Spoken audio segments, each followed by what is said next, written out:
स्वागत है। मैं थक हार कर काम से घर वापस जा रहा था।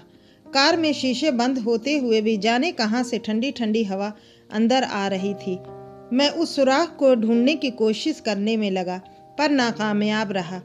कड़ाके की ठंड में आधे घंटे की ड्राइव के बाद मैं घर पहुंचा। रात के 12 बज चुके थे। मैं घर के बाहर कार से आवाज देने लगा। बहुत देर हॉर्न भी बजाया, शायद सब सो चुके थे।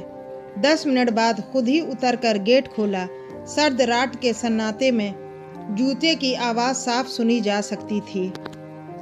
कार अंदर से जब दोबारा गेट बंद करने लगा, तभी मैंने देखा एक 8-10 साल का बच्चा अपने कुत्ते के साथ मेरे घर के सामने फुटपाथ पे सो रहा है। वह एक अटपटी चादर ओढ़े हुए था। उसको देखकर मैंने उसकी ठंड महसूस करने की कोशिश की तो एकदम सकपका गया। मैंने मोंटी कार्लो की महंगी जैकेट पहनी हुई थी, फिर भी मैं ठंड को कोस रहा था। और बेचारा वो बच्चा, मैं उसके बारे में सोच ही रहा था कि इतने में वो कुत्ता बच्चे की चादर छोड़ मेरी कार के नीचे आकर सो गया। मेरी कार का इंजन गर्म था, शायद उसकी गर्माहट कुत्ते को सुकून दे रही थी। फिर मैंने कुत्ते को भगाने के बजाय उसे वहीं सोने दिया और बिना अधिक आहट किए पीछे का ताला खोलकर घर में घुस गया। सब के सब सो रहे थे। मैं चुपचाप अपने कमरे में चला गया। जैसे ही मैंने सोने के लिए रजाई उठाई, उस लड़के का ख्याल मन में आया। सोचा, मैं कितना स्वार्थी हूँ। मेरे पास विकल्प के तौर पर कंबल, चादर, रजाई सब थे, पर उस बच्चे के पास एक अटपटी चादर भर थी।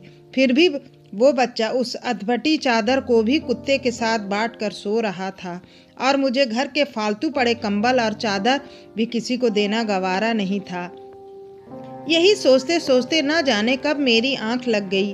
अगले दिन सुबह उठा तो देखा घर के बाहर भारी भीड़ लगी हुई थी। बाहर निकला तो किसी को बोलते सुना, अरे वो चाय बेचने वाला सोनू कल रात ठंड से मर गया।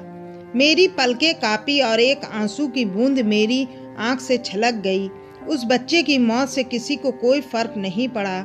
बस वो कुत्ता अपने नन्हे दोस्त के बगल में गुमसुम बैठा था, मानो उसे उठाने की कोशिश कर रहा हो।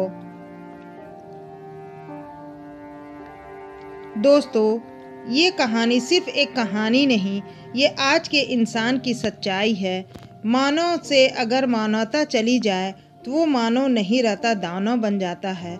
और शायद हम में से ज़्यादातर लोग दानव बन चुके हैं। हम अपने लिए पैदा होते हैं, अपने लिए जीते हैं और अपने लिए ही मर जाते हैं। ये कोई जीना भी कोई जीना हुआ।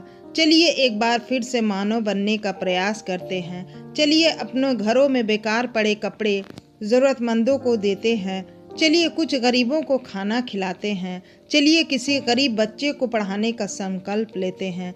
चलिए एक बार फिर से मानव बनते हैं। तो दोस्तों, आपको आज की ये मोटिवेशनल कहानी कैसी लगी, हमें कमेंट बॉक्स में ज़रूर बताइएगा। अगर आप मेरे चैनल पे नए हैं तो मेरे चैनल को सब्सक्राइब, लाइक, कमेंट, शेयर ज़रूर कीजिए। आप सभी का कहानी पढ़ने और सुनने के लिए तहे दिल से बहुत बहुत धन्यवाद।